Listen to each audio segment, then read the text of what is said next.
Mahigit 4 na taon na ang nakalipas mula nang simulan ni Vladimir Putin ang kanyang pagsalakay sa Ukraine.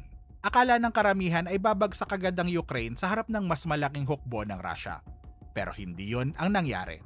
Sa halip, ang digmaang inaasahang tatagal lang ng ilang araw o ilang linggo ay umabot ngayon ng mahigit 4 na taon. Sa panahong iyon, daan-daan libong sundalong Russian ang nasawi o nasugatan. Napatawan din ng Russia ng mabibigat na economic sanctions at napilitang harapin ang napakalaking gastos ng isang mahabang digmaan. Bakit sa kabila ng napakalaking naging halaga ng digmaang ito sa ekonomiya, sa militar at higit sa lahat sa buhay ng mga mamamayan ay pinagpapatuloy pa rin ni Putin ang digmaan sa Ukraine? Yun ang pag-uusapan natin sa video na ito. Ang unang bagay na kailangan nating maintindihan ay kung bakit mahalaga ang Ukraine para kay Putin. Ano ba ang meron sa Ukraine at bakit tila handa si Putin na ipagpatuloy ang isang napakamahal na digmaan para dito? Sa loob ng maraming taon, paulit-ulit na ipinapahayag ni Putin na ang Russia at Ukraine ay may mas malalim na koneksyon kaysa sa karaniwang relasyon ng dalawang magkatabing bansa. Upang maintindihan yon, kailangan nating suriin ang pananaw ni Putin ukol sa kasaysayan. Ayon kay Putin, iisa lang ang pinagmulan ng Russia, Ukraine at Belarus. Naniniwala siya na ang ugat ng tatlong bansang ito ay matatagpuan sa isang sinaunang estado na tinatawag na Kievan Rus, na ang sentro ay matatagpuan sa lungsod ng Kiev na ngayon ay kabisera naman ng Ukraine. Ngunit mahalagang tandaan na hindi lahat ay sumasang-ayon sa interpretasyong ito ni Putin. Totoong mahalagang bahagi ng kasaysayan ng Russia, Ukraine at Belarus ang Kievan Rus. Pero para sa mga Ukrainian, ang pagkakaroon ng iisang pinagmulan ay hindi nangangahulugang dapat ay maging iisang bansa na sila ngayon. Pero hindi lang naman kasaysayan ang dahilan. Sa paglipas ng mga taon, may isang bagay na kinakabahala si Putin, at iyon ay ang unti-unting paglayo ng Ukraine sa impluwensya ng Russia. Matapos ang pagbagsak ng Soviet Union noong 1991, ang Ukraine ay naging isang independenteng bansa. Ngunit hindi rito nagtapos ang impluwensya ng Russia.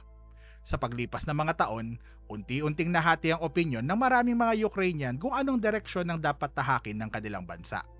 May mga taong gustong panatilihin ang malapit na relasyon nila sa Russia, pero meron ding mga gustong mas mapalapit sa Europa at sa kanluran. Habang tumatagal, mas dumarami ang mga Ukrainian na naniniwalang mas maganda ang maging kinabukasan ng kanilang bansa kung magiging mas malapit sila sa Europa kaysa sa Russia. Para sa kanila, ang Europa ay may mas malakas na ekonomiya, mas matatag na mga institusyon at mas maraming mga oportunidad. Pero hindi naman lahat ay sang-ayon dito. Marami pa ring mga Ukrainian ang nais panatilihin ang malapit na relasyon sa Russia dahil sa kasaysayan, kultura at ugnayang pang-ekonomiya ng dalawang bansa. Dahil dito, naging isa ito sa mga pinakamahalagang debate sa larangan ng politika sa Ukraine. Noong 2010, nahalal bilang Pangulo ng Ukraine si Viktor Yanukovych, isang kilalang leader na malapit sa Russia. Pagdating ng 2013, nakahanda na sanang lumagda ang Ukraine sa isang kasunduan na maglalapit dito sa European Union o EU. Ito ay ang European Union-Ukraine Association Agreement. Ilan sa mga layunin nito ay palakasin ang kalakalan sa pagitan ng Ukraine at EU, palalimin ang kanilang ugnayang pampolitika at gawing mas malapit ang kooperasyon ng dalawang panig sa iba't ibang mga larangan. Bagamat hindi nito otomatikong ginagawang miyembro ng EU ang Ukraine, marami ang nakakita rito bilang isang mahalagang hakbang upang mas mapalapit ang bansa sa Europa. Para naman kay Putin, ang kasunduang ito ay hindi lamang usapin ng kalakalan. Isa itong senyales na unti-unti nang lumalayo ang Ukraine sa impluwensya ng Russia at mas lumalapit sa Europa. Sa huling sandali, umatras si Yanukovych mula sa kasunduan matapos ang matinding pressure mula sa Russia. Nagalit ang maraming mga Ukrainian at libo-libo sa kanila ang nagsimulang magtipon sa Independence Square sa Kiev upang magprotesta. Ang mga protestang ito ay naging kilala bilang Euromaidan. Sa paglipas ng mga buwan, lalong lumaki ang mga protesta. Unti-unti ring naging marahas ang sitwasyon habang sinusubukan ng pamahalaan na pigilan ang mga demonstrador. Noong February 2014, matapos ang ilang buwan ng kaguluhan, umalis si Yanukovych sa pwesto at tumakas patungong Russia. Para sa maraming mga Ukrainian, isa itong tagumpay ng kanilang kilusan. Pero para kay Putin, nawala ang isang mahalagang kaalyado niya sa Ukraine. Matapos ang pagbagsak ni Yanukovych, mabilis na kumilos si Putin. Pagkalipas lang ng ilang araw ay lumitaw ang mga armadong sundalo sa Crimea at mabilis na nakontrol ang mahalagang bahagi nito. Bagamat bahagi na ng Ukraine ang Crimea bago pa ang 2014, matagal nang nakahimpil dito ang Black Sea Fleet ng Russia sa ilalim ng mga kasunduan sa pagitan ng dalawang bansa. Dahil dito, napakahalaga ng Crimea sa seguridad at stratehiya ng Russia. Hindi nagtagal, isinagawa ni Putin ang isa sa mga pinakakontrobersyal na hakbang sa modernong kasaysayan ng Europa. Matapos makontrol ng mga puwersang Russian ang mahahalagang parte ng Crimea, nagsagawa ang Russia ng isang referendum o botohan para sa mga mamamayan ng rehiyon. Dito ay pinapili sila kung mananatili ba silang bahagi ng Ukraine o sasama sa Russia. Matapos ang botohan, lumabas na mas pinili ng nakararami na maging bahagi ng Russia. Dahil dito, formal na isinama ng Russia ang Crimea sa teritoryo nito. Siyempre, hindi ito tinanggap ng Ukraine. Hindi rin ito kinilala ng maraming mga bansa sa mundo. Para sa kanila, illegal at walang bisa ang ginawa ng Russia dahil bahagi pa rin ng Ukraine ang Crimea sa ilalim ng international na batas. Ngunit hindi dito nagtapos ang problema. Dahil hindi pa natatapos ang krisis sa Crimea, sumunod namang sumiklab ang panibagong kaguluhan sa silangang bahagi ng Ukraine. Sa mga rehiyon ng Donetsk at Luhansk, nakilala rin bilang Donbas, nagsimula ring lumitaw ang mga separatista o mga armadong grupo na ang layunin ay humiwalay din mula sa Ukraine at sumali sa Russia. Marami kasi sa mga naninirahan sa mga rehiyong ito ay mas malapit ang ugnayan sa Russia. Hindi nagtagal, nauwi ito sa armadong labanan sa pagitan ng mga separatista at ng pamahalaan ng Ukraine. Dito nagsimula ang armadong tunggalian na kalaunan ay hahantong sa mas malaking digmaan sa pagitan ng Ukraine at Russia. Akala ng marami, nagsimula ang giyera noong 2022. Pero ang totoo, 8 taon nang may labanan sa Ukraine bago pa ito. Nagsimula ang digmaan noong 2014 at ang nangyaring pag-atake ng Russia noong 2022 ay ang simula naman ng mas malaki at mas direktang yugto ng digmaan. Pero kung nakuha na ng Russia ang Crimea at mayroon ng mga grupong maka-Russia sa Donbas, bakit hindi pa rin ito naging sapat para kay Putin? Ayon sa maraming mga eksperto, isa sa mga bagay na lalong ikinabahala ni Putin ay ang patuloy na paglapit ng ugnayan ng Ukraine sa North Atlantic Treaty Organization o NATO.